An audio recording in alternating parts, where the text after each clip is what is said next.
Hello বন্ধুরা, জারাস কিচেনে সকলকে জানাই ওয়েলকাম। আজকে আমি জারাস কিচেনে বানাবো হান্ডি চিকেনের রেসিপি, যেটা কিনা বানানো খুবই সহজ আর খেতেও কিন্তু দারুণ মজাদার হয়। চলো তাহলে কথা না বাড়িয়ে রেসিপিটি শুরু করা যাক। তার জন্যই আমি নিয়ে নিয়েছি 1 কিলো চিকেন, 4 টেবিল চামচের মতো টক দই, 3 টেবিল চামচের মতো আদা রসুনের পেস্ট, স্বাদ অনুযায়ী লবণ, তারপর দিয়ে দিচ্ছি পরিমাণ মতো হলুদ, জিরে গুঁড়ো, ধনে গুঁড়ো, কাশ্মীরি লঙ্কা, কাঁচা লঙ্কার পেস্ট, সবশেষে দিয়ে দিচ্ছি সরষের তেল।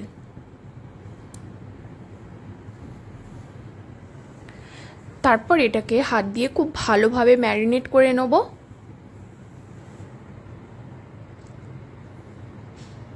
তারপর এটাকে আধ ঘন্টা রেস্টে রাখবো।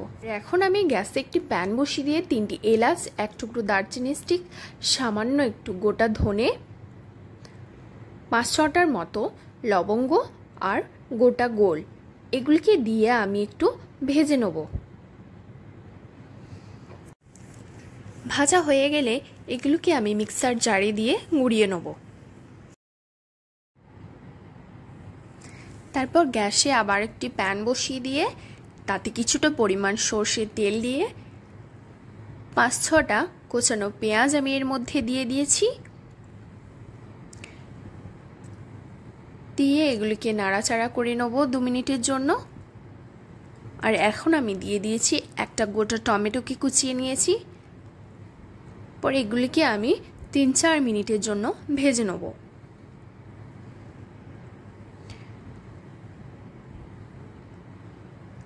তারপর এগুলিকে মিক্সার জারে দিয়ে এর একটা স্মুথ পেস্ট আমি বানিয়ে নেব।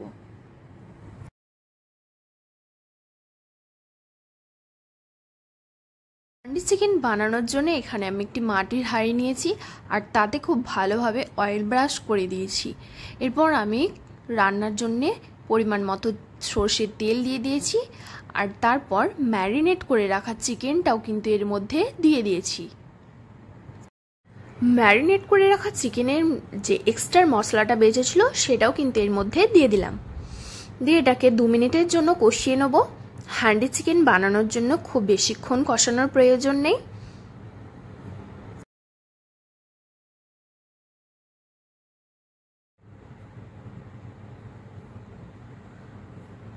তারপর 2-4 মিনিটের মতো কষিয়ে নেওয়ার পর এর মধ্যে আমি পেঁয়াজ আর টমেটোর যে পেস্টটা বানিয়ে রেখেছিলাম সেটাও কিন্তু এর মধ্যে দিয়ে দিলাম।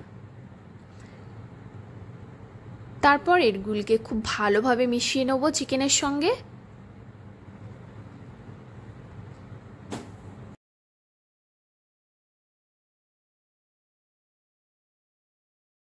তারপর এটাকে ঢাকনা চাপা দিয়ে দেবো। চিকেনটা আমি 6-7 মিনিটের মতো ঢাকনা চাপা দিয়ে রান্না করে নিয়েছিলাম। এর মধ্যে কিন্তু চিকেনটা খুব ভালোভাবে সেদ্ধ হয়ে গেছে। আর এখন আমি এর মধ্যে দিয়ে দিচ্ছি কাসুরি মেথি।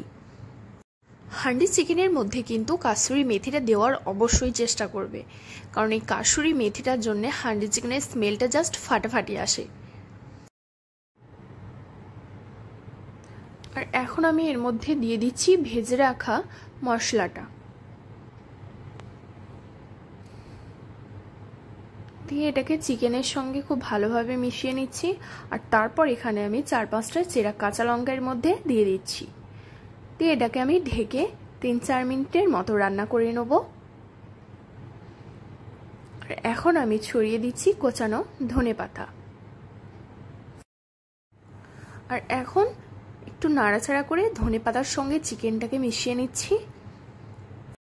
তারপর সামান্য একটু জল দিয়ে এটাকে ফুটিয়ে নিলেই কিন্তু হান্ডি চিকেন রেডি হয়ে যাবে। আর তোমরা যদি গ্রেভি না পছন্দ করো তাহলে এরকমভাবে নামিয়েই পরিবেশন করে নিতে পারো। Handi chicken ready. এখন আমি গ্যাসের ফ্লেমটি অফ করে দেবো। এটা কিন্তু খেতে দারুণ হয়েছিল। তোমরা বাড়িতে অবশ্যই একবার ট্রাই করো।